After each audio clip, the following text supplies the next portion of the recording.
circonstances. sûr, En fait, mais quand elle on le pense accuse vraiment, elle un le homme pense politique vraiment. de mettre une cible dans le dos de quelqu'un, on fait le lien avec ce que tu disais, avec l'idée que c'est le promoteur de l'islamisme et de ceux qui crois pas, appellent à attaquer les personnes. C'est scandaleux. Oui, effectivement, on a raison, la médiocrité n'est pas un crime.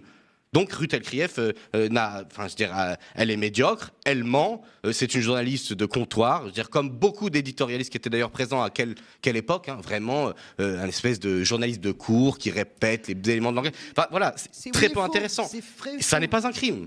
Mais on a le droit de critiquer le fait que ces gens-là soient les porte-serviettes du gouvernement, voire de l'extrême droite, quand c'est systématiquement le cas dans ces chaînes en continu.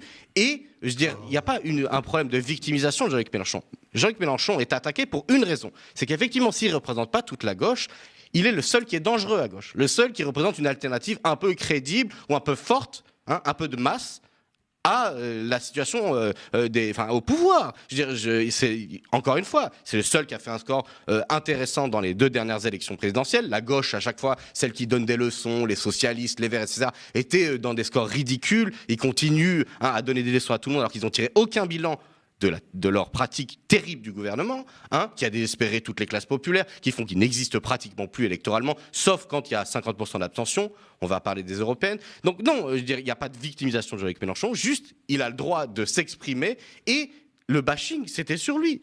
Il faut regarder les questions, on vient de les voir, les questions sur Jean-Luc Mélenchon. L'envie d'en faire un personnage grossier, un personnage horrible, alors que, voilà, en fait, la violence qui s'exprime dans la société, c'est aussi une violence qui provient du décalage qu'il y a entre le discours mainstream et la réalité de ce que les gens vivent.